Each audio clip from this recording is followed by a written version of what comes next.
It's back to Premier League action as Forest will take on the current champs Man City at the world famous.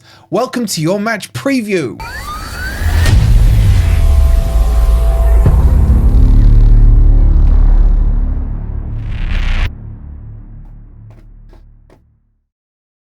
Good morning, good evening, or good night. Hope you guys are doing well. And welcome to the match preview as Forest take on the 1-1-5 Man City themselves, third versus fourth. And there's a lot riding on this game because if Forest win, we create a nice little gap to Man City. If we draw, Chelsea could leapfrog us both. And if we lose, we could end up at least fifth in the Premier League come the end of this round of games. So there's a lot to get into and a lot to discuss. And before we do that, you know the drill, guys. Please don't forget to hit that like button. Let's get to at least 316 likes. I don't know why I've picked that number, but let's try it. Make sure you're subscribed as well. And make sure you check out this whopping giveaway from Football Prizes where you can win signed frame Cells shirt. By the way, happy birthday and congratulations on Player of the Month to Cells. You got Murillo, you got a signed framed Forest kit by the whole squad, and then you got Insta prize wins, you got exec box tickets, you got literally up to about £10,000 worth of prizes, and the tickets are only 39p. Pence. When was the last time you had pence in your pocket? Anyway, scan the QR code or click on the link that's pinned in the comments. Okay. Right, Man City, like this is going to be a tough game. Look, my mood has slowly gotten better throughout the week, and it's turning into a bit of worry as we head into this Man City game. I'm not going to lie to you guys. So like in the comments down below, tell me your funniest joke, dad joke, good joke, whatever. I just need something to cheer me up and get me all energetic for this game. Because Man City, although have been inconsistent in their form, still have some quality players. And we can, off the bat, I can already tell you Marmoush will score against us just because he was linked. So Forest are going to need at least 2 goals to get anything out of this game, or 1 to get a draw. So that worries me in itself. But what worries me still is that midfield. Now, I'm not going to harp on about the midfield thing. I've seen you guys having all kinds of debates, putting words in my mouth about the likes of Yates and stuff on previous videos. I'm here to talk and look ahead to the Man City match. So, in terms of injuries, at the time of recording, Nuno hasn't done a presser on it, so I can't give you any, shocking news or anything like that. It looks like everyone should be fine, subject to late checks, as Nuno always says. But what I want to get into a discussion of is back 3 or back 4. Will Nuno have a look at a back 3 against Man City? I think it will be the wrong play, and I'll show you why in just a second. So another thing you can comment on down below if you want to is, would you go a back 3 or a back 4 for this game? Let's get into the team sheet and let me talk to show you what I'm blabbing on about. Okay, so let me tell you my thoughts on a back 3. So I've set us up here in a 3-4-2-1 or a 3-4-3, doesn't really matter. And ignore the personnel. I can already see the comments. Oh, Wolfie, man, your agenda with Ryan Yates. You haven't even put him in this team. This isn't the team I'm setting up with. I'm just showing you the shape. Now, with Man City, you cannot go in against them with a 2-man midfield. It just won't work. The only way it would work is if you're an attacking team and you push one of your centre backs, say Murillo, here into the CDM, create a 3 in midfield with the 2 wing backs as well, gives you a 5. Or if you're playing it defensively, then you're probably going to want to drop one of your 10s in there as well to create a midfield 3. But what tends to happen if you're going defensive is your fullbacks go back, so you get a back 5, a straight line back 5 across the back. Your 6 and 8 become a double 6. Your 10s become an 8. And then you're left with 1 striker, and he probably just chucks himself out on the wing. And it ends up being very, very crowded, and it doesn't allow for counter-attacks against a team like Man City, in my opinion.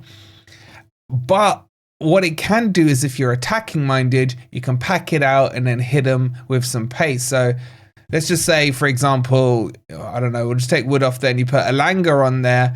Then maybe it's a bit Cooper-like where you just spring an attack with a Brennan Johnson or whatever to try and use that space that Man City are going to leave, because trust me, 9 to 10 of their players will be in our half.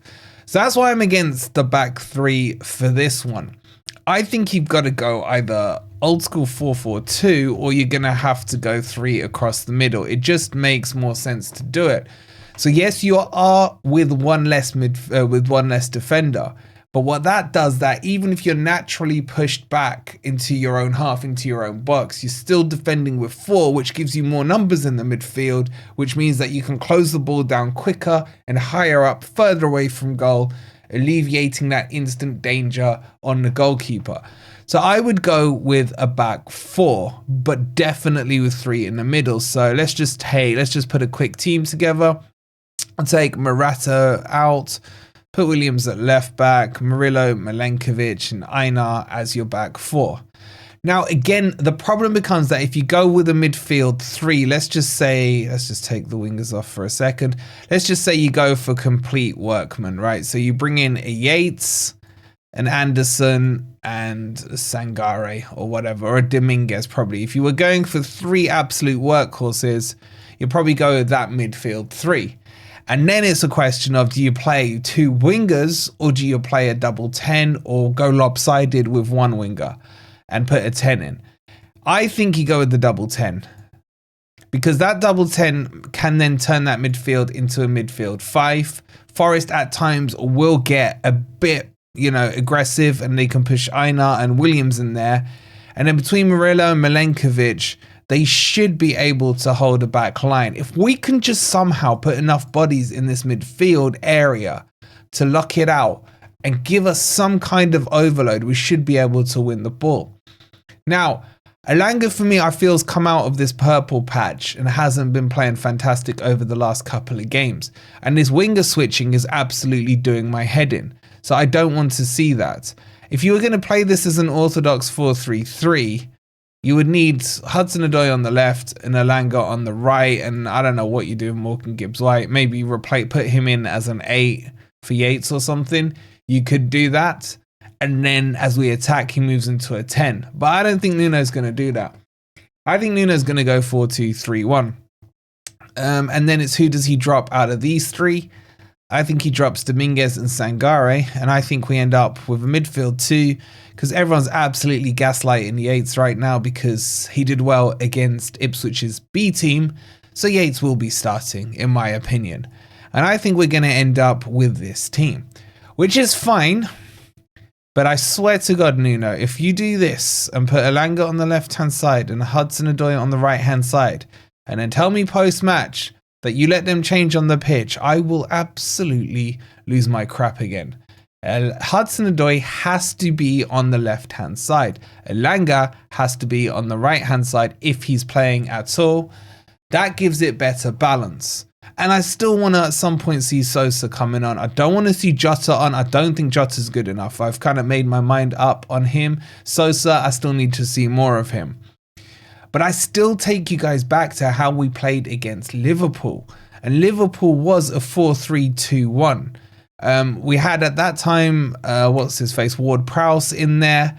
Elanga and Hudson-Odoi were both saved for the second half.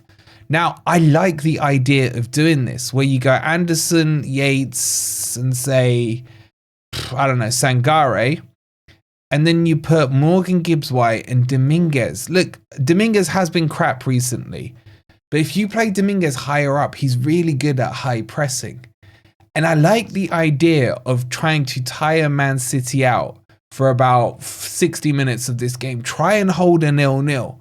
Block out the midfield. Force them wide. This is how we got a point against them back in the day when Cooper was here. We completely blocked out the middle of that park, forced them wide, keeps them away from goal, and they end up having to try and cross the ball.